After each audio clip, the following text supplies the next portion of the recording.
प्यारे मित्रों, नमस्कार और एक बार आपका पुनः स्वागत है मेरे YouTube चैनल पर। आज हम भारत में स्थानीय शासन के विकास को देखने का प्रयास करेंगे। भारत में जो स्थानीय शासन का विकास है, उसे हम 3 भागों में देखते हैं। पहला है प्राचीन काल में स्थानीय शासन, दूसरा है ब्रिटिश काल या प्राचीन काल के पश्चात से और ब्रिटिश काल तक स्थानीय स्वशासन, और तीसरा है स्वतंत्रता के पश्चात स्थानीय स्वशासन।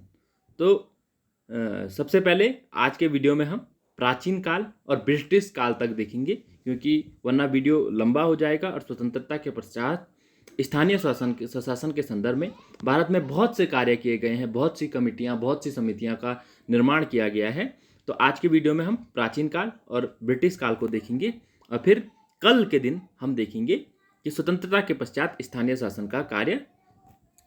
शासन के विकास में क्या क्या कार्य हुए हैं। तो चलिए प्रारंभ करते हैं आपके वीडियो को। जो प्राचीन काल में स्थानीय शासन है, उसे हम वैदिक काल से देखते हैं। और वैदिक काल में हमें जब हम देखते हैं तो 2 सभा और समितियां, 2 अंग प्राप्त होते हैं, जो कि स्थानीय स्वशासन के रूप में कार्य भारत में कर रही थी।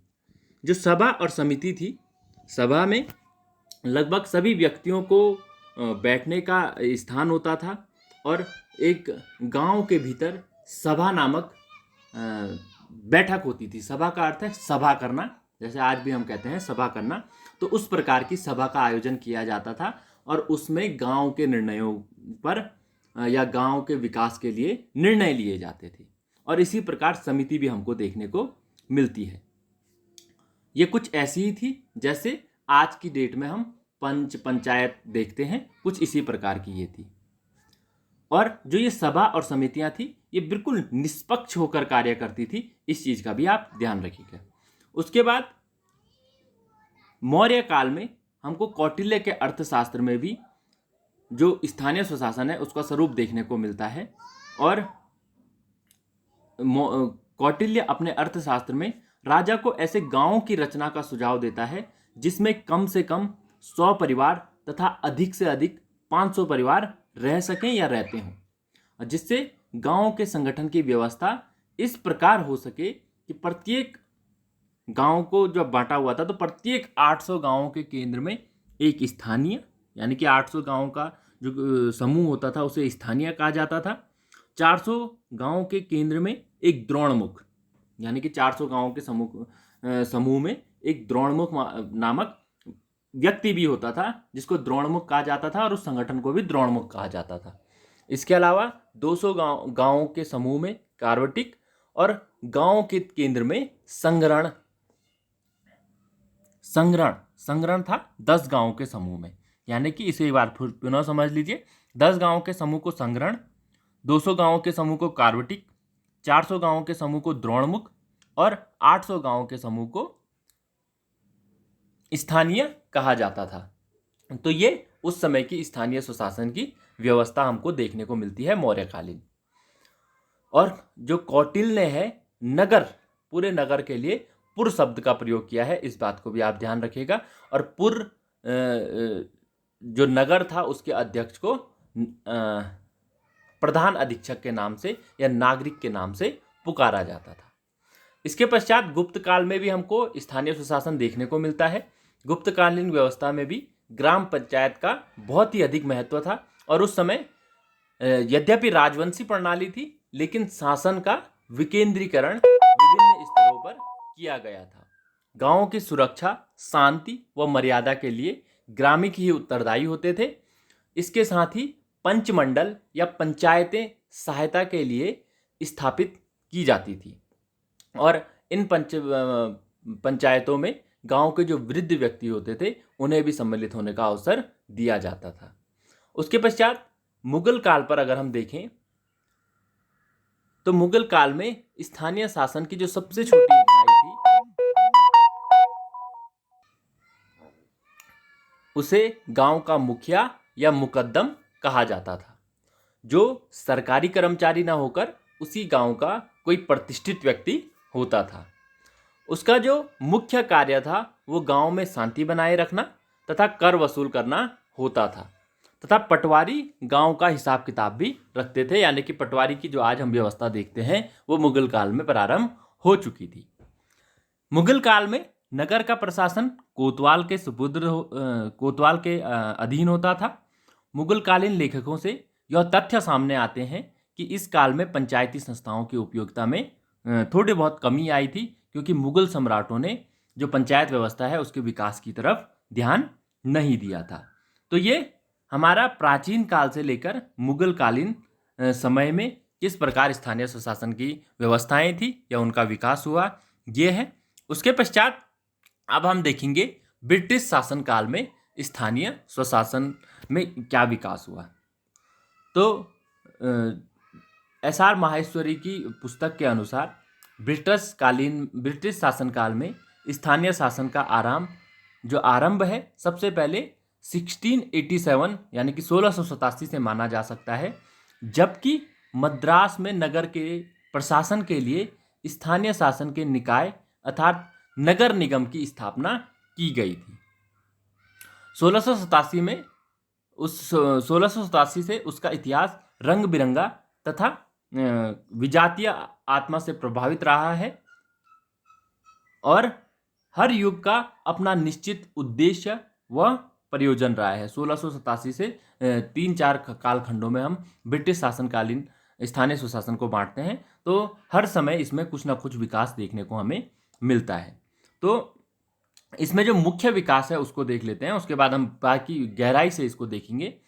जो 1687 से 1881 तक का काल है, उस काल में स्थानीय स्वशासन को केंद्र तथा प्रांतों के वित्तीय बोझ को हल्का करने का साधन माना जाता था और इसी रूप में उसका प्रयोग किया जाता था। इस प्रकार वह साम्राज्यीय आवश्यकताओं की पूर्ति करने वाला काल कहा जा सकता है। और उसके पश्चात 1882 से 1919 तक का जो काल है, इस काल में स्थानीय स्वशासन को स्वशासन के रूप में देखा जाने लगा। स्थानीय शासन को स्वशासन के रूप में देखा जाने लगा, यानी कि जो स्थानीय स्वशासन की इकाइयां थी उनको अधिक शक्तियां दी जाने लगी। उसके पश्चात 1920 से 37 तक का जो काल है, इसमें स्थानीय शासन प्रांतों के क्षेत्राधिकार के अंतर चला गया, यानी कि जो आज के दौर में हम देखें तो जो राज्य है उनके अंतर्गत यह स्थानीय स्वशासन का प्रशासन चला गया और उस पर जनता के प्रतिनिधियों का नियंत्रण स्थापित हो गया, यानी कि जो प्रांतों के प्रतिनिधि थे उनका नियंत्रण उस पर स्थापित हो गया। और 1938 से 1947 के काल में स्थानीय शासन पुनः से जीर्णोद्धार तथा पुनर्निर्माण की अवस्था में आया। तो आप पुनः से इसको एक बार बारीकी से देखने का प्रयास करेंगे 1687 से 1881 के मध्य। तो जैसा कि मैंने पहले बताया कि 1687 में मद्रास में नगर निगम की स्थापना की गई और जो ये नगर निगम था उसे अनेक लोक सेवाओं के लिए उत्तरदायी बनाया गया। उसको करों के संग्रहण के अलावा दीवानी व फौजदारी मामलों का अभिलेख न्यायालय भी बनाया गया। उसके पश्चात 1726 में बम्बई तथा कलकत्ता में नगर पालिका निकायों की स्थापना की गई और 1773 में जो रेगुलेटिंग एक्ट आया उसके माध्यम से प्रेसिडेंसी नगरों में जस्टिस ऑफ पीस की नियुक्ति की गई, जिनका कार्य अपने नगरों की सफाई व स्वास्थ्य की व्यवस्थाओं का पर्यवेक्षण करना होता था। 1793 के अधिकार पत्र द्वारा उन प्रेसिडेंसी नगरों में नगर प्रशासन की स्थापना का उत्तरदायित्व गवर्नर जनरल को सौंप दिया गया था। उसे इस हेतु मद्रास, मुंबई व कलकत्ता में शांति दंडाधिकारियों को नियुक्त करने का अधिकार दिया गया और उसके पश्चात 1863 में कलकत्ता में नगर निगम की स्थापना की गई। उसके बाद 1870 में स्थानीय शासन के विकास के जो दृष्टिकोण के हिसाब से हम देखें तो ये महत्वपूर्ण समय रहा है 1870 का समय। इस वर्ष लॉर्ड मेयो का प्रस्ताव पारित हुआ, जिसके माध्यम से शक्तियों के विकेंद्रीकरण तथा शक्तियों को प्रशासन से संबंध करने की आवश्यकता पर बल देते हुए इस हेतु नगर प्रशासन को सर्वाधिक उपयुक्त मानकर म्युनिसिपल संस्थाओं को सशक्त बनाने का सुझाव दिया गया था। और 1870 का जो ये काल है उसकी जो मुख्य विशेषताएं रही है, ये पहला जो पूरा कालखंड है इसकी जो मुख्य विशेषताएं हैं उनको एक बार देख लेते हैं। पहली विशेषता है, भारत में स्थानीय प्रशासन ब्रिटिश स्वार्थों की पूर्ति हेतु स्थापित किया गया था, न कि भारत में स्वशासी संस्थाओं के विकास के लिए इसे प्रारंभ किया गया था। जो ब्रिटिशों का मुख्य उद्देश्य था वो था अपने जो हित थे उनको पूर्ण करने के लिए स्थानीय स्वशासन की स्थापना पर उन्होंने बल दिया था। दूसरा है, स्थानीय शासन की संस्थाओं में अंग्रेजों का बहुत अधिक आधिपत्य था और इस कारण भारतीयों को इसके कार्यकलापों में भाग लेने की समुचित व्यवस्था भी नहीं थी और अवसर भी प्राप्त नहीं होते थे। तीसरी विशेषता है, भारत में स्थानीय शासन को स्थापित करने का जो मुख्य लक्ष्य था वह साम्राज्यी वित्त के बोझ को हल्का करना था। और चौथी और अंतिम विशेषता थी, स्थानीय संस्थाओं की सदस्यता के आधार के रूप में निर्वाचन प्रणाली को केवल मध्य प्रदेश में लागू किया गया था और 1881 तक 5 में से 4 नगर पालिकाएं पूर्णतः नामित संस्थाएं थी। नामित यानी कि उसे अंग्रेजों द्वारा ही उसके जो प्रतिनिधि होते थे उनको नामित किया जाता था, उनका निर्वाचन नहीं होता था। अब दूसरे कालखंड को देखते हैं, ब्रिटिश कालीन। तो 1882 से 1919 तक दूसरा कालखंड है। इस कालखंड में 1880 में लॉर्ड रिपन भारत के वायसराय बने थे और रिपन के शासनकाल में सबसे महत्वपूर्ण कार्य 1882 का स्थानीय स्वशासन का प्रस्ताव था। रिपन देश की नगर पालिकाओं को विकसित करने का बहुत अधिक उन्होंने प्रयास किया था और उनके अनुसार इन्हीं से देश की राजनीतिक शिक्षा आरंभ होती है। इन्हीं से का अर्थ है स्थानीय स्वशासन के माध्यम से ही देश की जो राजनीतिक शिक्षा है उसका प्रारंभ होता है। स्थानीय स्वशासन का मुख्य उद्देश्य देश के प्रशासन को उत्तम बनाना ही नहीं अपितु राजनीतिक और लोकप्रिय शिक्षा का साधन बनाना भी था। ग्रामीण प्रदेशों में स्थानीय बोर्डों की स्थापना की गई। प्रत्येक जिला में जिला उपविभाग, तालुका अथवा तहसील बोर्ड बनाने की आज्ञाएं उनके माध्यम से दी गई। इन स्थानीय संस्थाओं को निश्चित कार्य व आय के साधन दिए गए और इन संस्थाओं में गैर सरकारी सदस्यों की संख्या अधिक रखी गई। गैर सरकारी यानी कि जो सरकारी नहीं होते थे, जो लोगों के बीच से चुनकर आते थे, ऐसे प्रतिनिधियों की संख्या को अधिक रखा गया। सरकार का हस्तक्षेप कम से कम करने के लिए आशा की गई कि सरकार इन्हें आज्ञा न दे अपितु इनका मार्गदर्शन करे, यानी कि सरकार सिर्फ उनको थोड़ा सा मार्गदर्शन भर करे, उन पर आज्ञा के रूप में किसी भी निर्णय को न थोपे। जो बोर्ड के अध्यक्ष थे इन्हीं के सदस्यों द्वारा चुने जाते थे।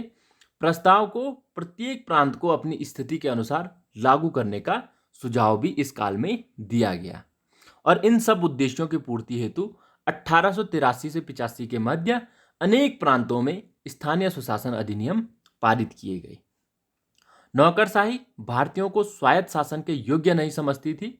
लॉर्ड कर्जन ने सभी उदारवादी नीतियों का विरोध किया और स्थानीय संस्थाओं पर सरकारी नियंत्रण को बढ़ा दिया था।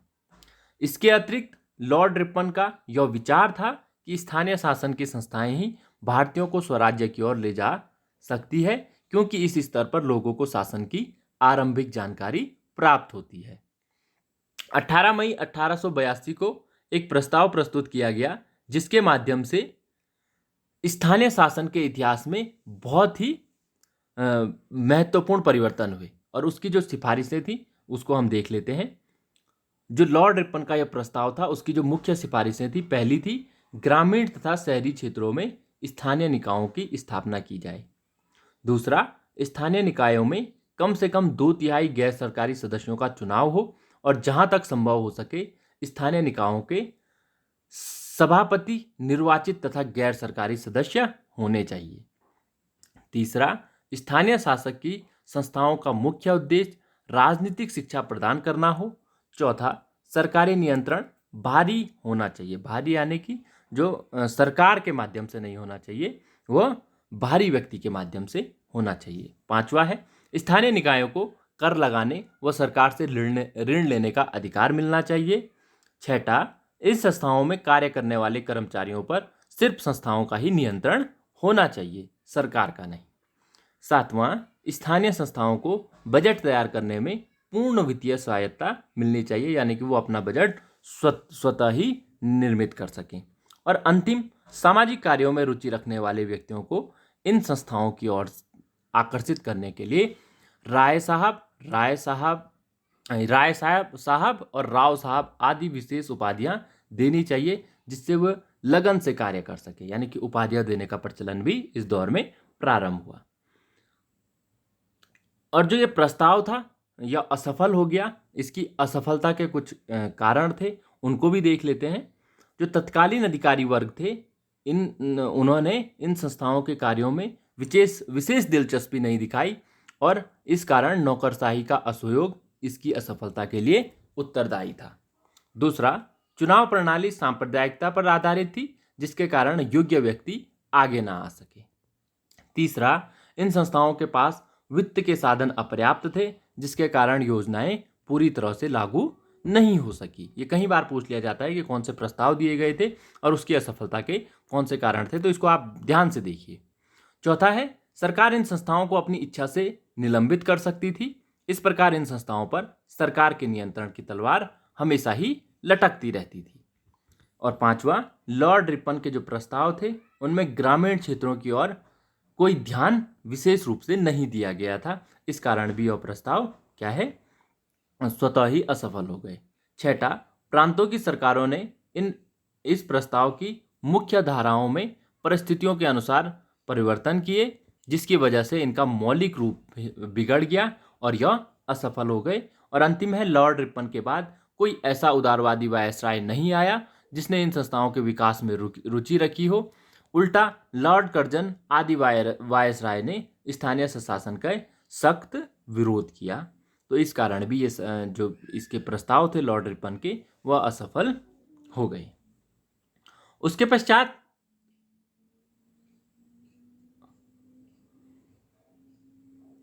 स्थानीय स्वशासन के जो विकास है उसमें एक महत्वपूर्ण कदम 1906 के वर्ष में रहा, जब 1906 में गठित राजकीय विकेंद्रीकरण आयोग, जिसे कि रॉयल डिसेंट्रलाइजेशन कमीशन भी कहते हैं, उसकी रिपोर्ट के माध्यम से इस आयोग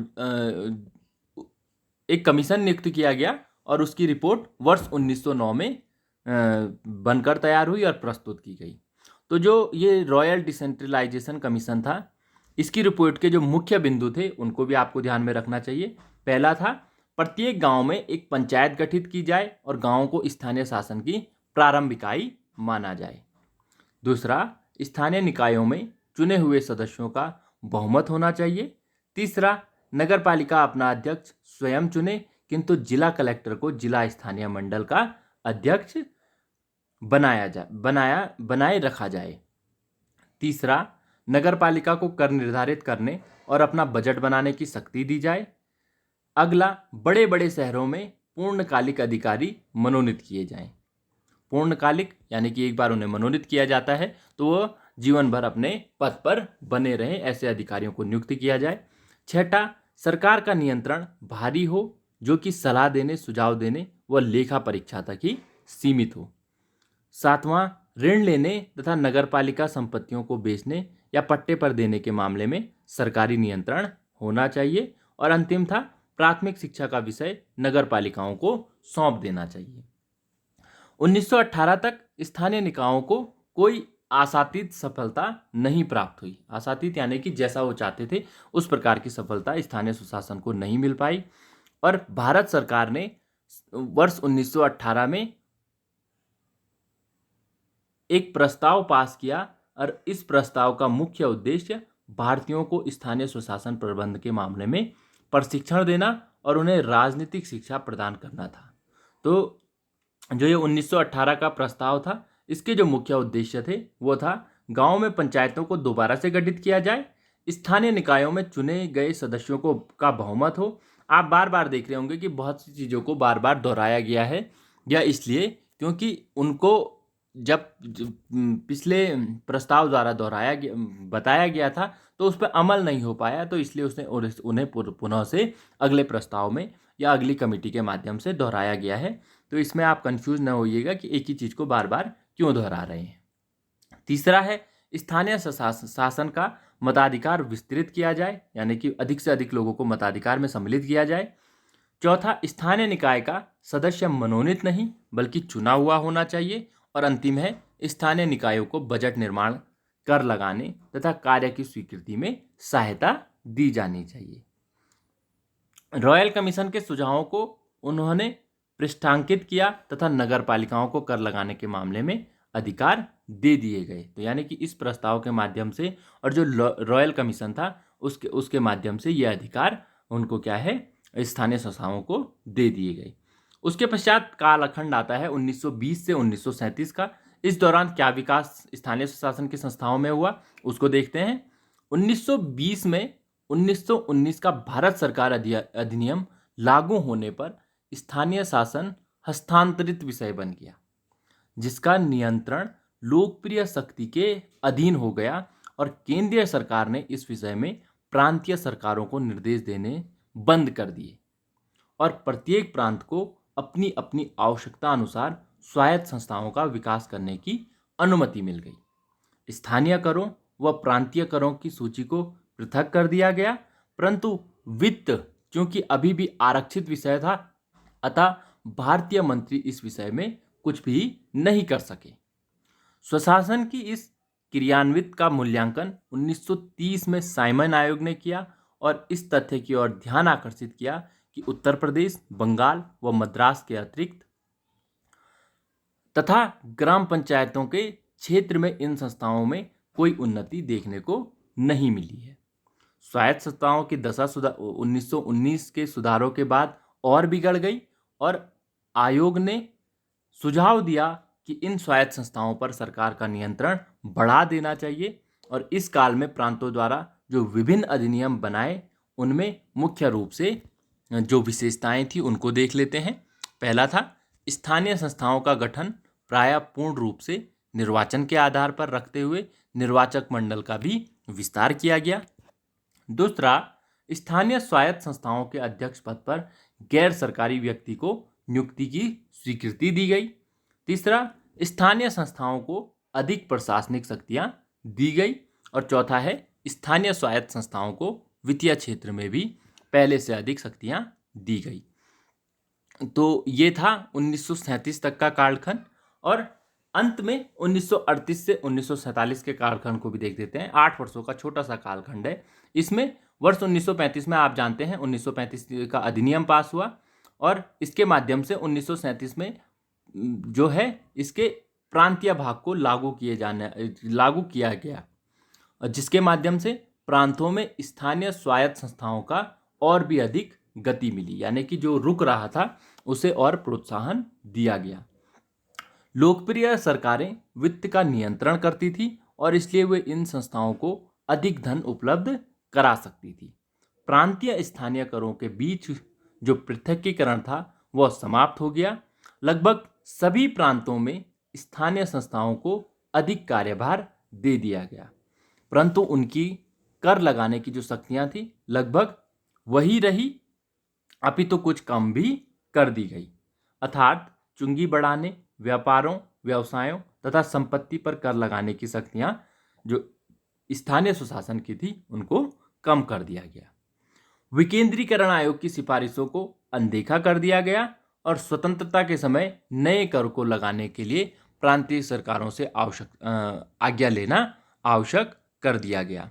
तो इस प्रकार हम देखते हैं कि ब्रिटिश काल में जो स्थानीय स्वशासन का विकास है वो हमको मिला जुला देखने को मिलता है। यानी कि कभी अगर अच्छा वायसराय आया हो तो उसने स्थानीय संस्थाओं के विकास में योगदान दिया है, किंतु अगर वायसराय स्थानीय स्वशासन के पक्ष में ना होकर केंद्रीकरण के पक्ष में हो तो उसने उन स्थानीय संस्थाओं को तोड़ने का कार्य भी किया है। तो वीडियो कैसा लगा अवश्य बताएं।